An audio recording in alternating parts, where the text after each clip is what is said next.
سلام، من الهام و توی این ویدیو قراره با هم دیگه بند عینک ببافیم. با خودم گفتم کیف عینک که بافتیم چقدر خوبه بند عینک هم ببافیم دیگه کامل میشه. 3 مدل بهت تو این ویدیو آموزش دادم، بریم که با هم دیگه مدل‌ها رو یاد بگیریم. من از این بستای عینک داشتم تو خونه و اینا اکثر خرازی‌ها و فروشگاهی که از این ابزارهای خورده ریز خیاطی یا ابزارهای ساخت کارهای دستی رو دارن اکثرا دارن.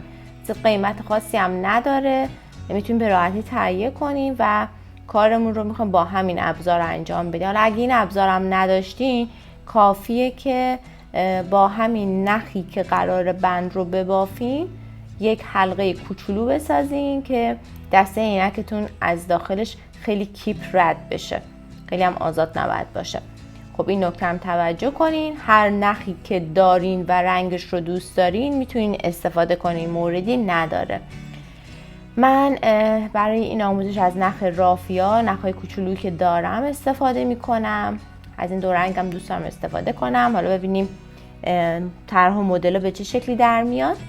بریم که با هم دیگه اولین مدل رو ببینیم. قلابی هم که برای نخهای رافیا میخوام استفاده کنم قلاب شماره 3.5 میله و دیگه بریم برای اولین مدل. اولین کاری که نیازه ما این نخ رو به این بست قشنگ بتونیم محکم کنیم. ببینیم من اول یه مقدار از این نخ رو اضافه تر میگیرم و به صورت دولا شده از این قسمت بند رد میکنم. خب به این شکل رد میکنم. بعد از داخل این فضا جوری که از روی این حلقه هم رد بشه، ببینین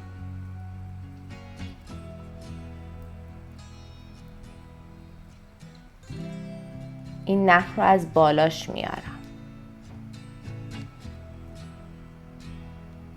خب و الان خیلی آروم آروم با نخ بازی میکنم که قشنگ کیپ بشه. یکم با دست باش بازی کنین قشنگ کیپ میشه و دیگه کارتون همینجا فیکس میشه. بعد میتونیم شروع کنیم به بافتن طرحی که میخوایم. خب این برای گره اول به نظرم یه گره خیلی محکمیه که باعث میشه کارمون خیلی ترتمیز باشه. این اضافه نخ رو هم اوایل و لابلای بافتمون باید پنهونش کنیم. همینجور که داریم میبافیم میرم لابلای بافت پنهون میشه. وقتی که بند وصل شد ببین الان اینجا یه خطی داریم. خب این خط رو به این شکل میاریم پشت کار. بعد سر قلاب رو میفرستیم داخل و از اینجا نخ میگیریم. خب الان یک حلقه روی قلاب دارم. این نخ اضافه رو میارم این سمت و یه زنجیره میزنم. خب دوباره این اضافه رو میارم این سمت، یه زنجیره دیگه میزنم، میشه 2 تا زنجیره. قلاب رو از زنجیره اول رد میکنم، یه نخ میگیرم و 2 تا نخ که روی قلابه رد میکنم. حالا بافت رو یه ذره میچرخونم. خب 1 دونه زنجیره اینجا دارم. ببینید بافت به این شکل چرخوندم. الان اینجا یه لوپ دارم. سر قلاب میره یه نخ میگیره. خب از این 2 تا نخ رد میکنم. دوباره میچرخونم. 2 تا حلقه داریم. 1 2 حلقه اول حلقه دوم. از 2 تا رد میکنم، نخ میگیرم. از این 2 تایی که روی قلاب بود رد میکنم. دوباره میچرخونم. از این دوتا نخ 1 2 از این دوتا قلاب رو رد میکنم، نخ میگیرم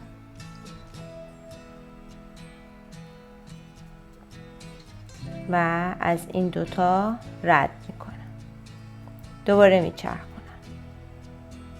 همین کار رو باید به اندازه‌ای که این بند عینکتون میخواین باشه باید ببافین، حدود 70 تا 80 سانت.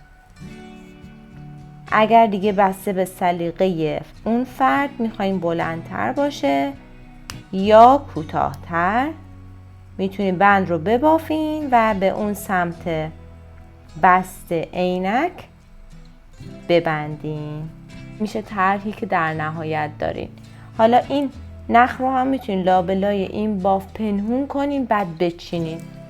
ببینید این قسمت ابتدا انتهاشو میتونین با سوزن اول قشنگ میکشم که کامل این قسمت کیپ بشه، بعد اینو لابلای باف جوری که طرح خیلی هم تغییر توش ایجاد نشه رد میکنم. خب بعد دیگه در نهایت باید بچینم. یه جوری هم اینو پنهون میکنم که توی طرح گم بشه. خب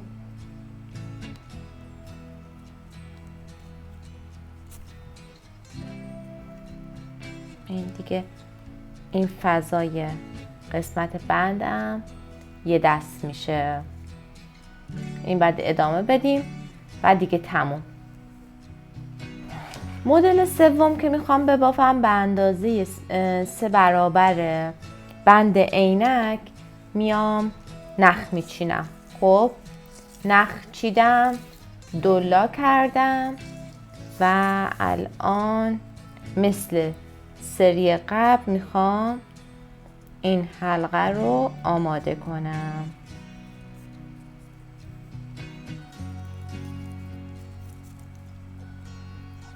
به این شکل اول بند رو آماده کنیم. خب دقیقا وسط نخ رو پیدا کردم، این کار رو انجام دادم. خب به همون طریق قبلم سر قلاب میره این قسمت و یه حلقه میگیرم از یکی از این نخ ها. خب این از این و حالا یه نخ دوم. خب اینی که حلقه شده، ببینید اینی که حلقه شده روی انگشتمه، اینی که ادامه است این پایین.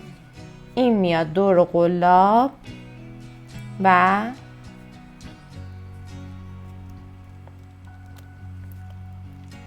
به این شکل بافت رو انجام میدیم.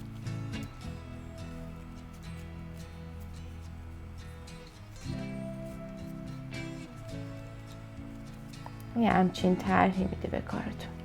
برای مدل سومم من این حلقه رو مثل 2 سری قبل سر انداختم. الان فقط کافیه این حلقه رو بگیرم، این نخ اضافه رو هم آوردم این سمت.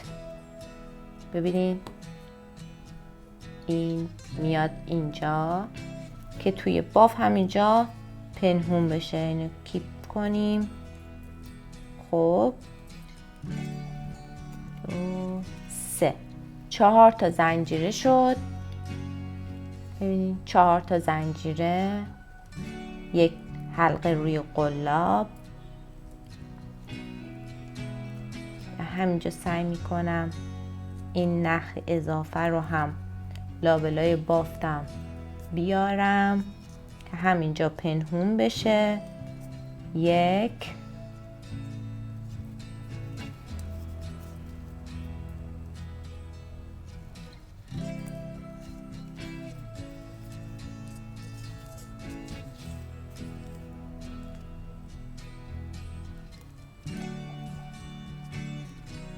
2 این 3 تا رو با هم دیگه بافتم. خب این بیاد اینجا، 1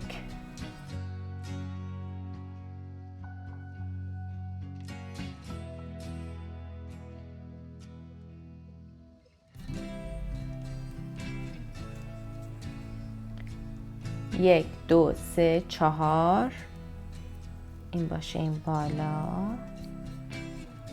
و از این ببینید از زنجیره اول از این 2 تا قسمت از وسط زنجیره گرفتم 1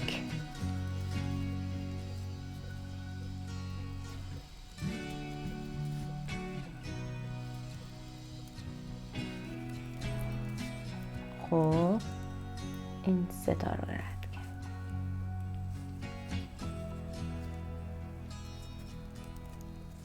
خب من دیگه میتونیم با این کاری نداشته باشیم، بقیه رو بعداً پنهون کنیم. 4 از وسطش 1 2 1 همین ادامه بدیم کامل میشه. 3 4 خب ببینید الان اینو به اندازه‌ای که میخواستم بافتم و الان میخوام به انتهای کار وصل کنم. ببینید این مدلی که دارم میدوزم برای همه این مدل‌ها میتونین انجام بدین، یعنی اصلا دیگه فرقی هم نداره، فقط کافیه به این صورت 2 بار از داخل این بند رد بشه. خب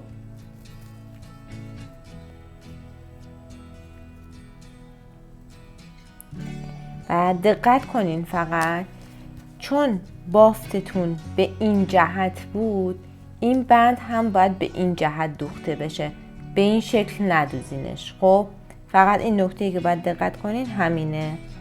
ما بقیه کار یه دوخت ساده است. حالا گفتم اینم بهتون نشون بدم که دیگه کار کامل باشه.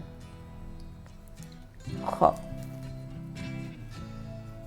فقط باید حواستون باشه که این صاف و به یک جهت باشه، دقیقا مثل جهتی که این سمت بند هست. این نکته رو رعایت کنین دیگه کارتون عالیه.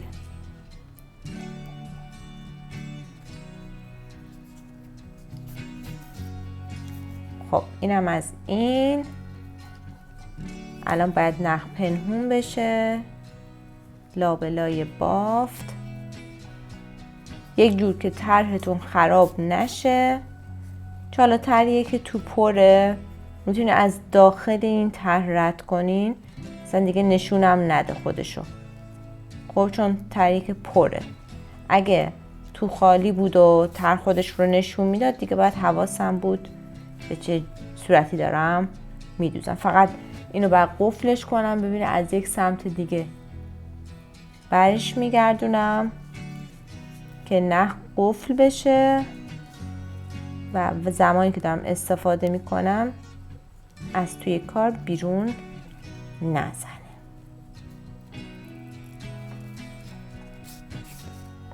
تمام.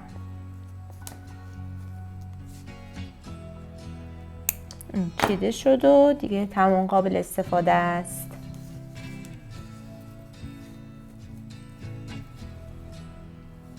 در نهایت باید 2 سر کار به این شکل کامل تر و تمیز آماده بشه، همه این نخا پنهون میشن و دیگه کار آماده استفاده کردنه.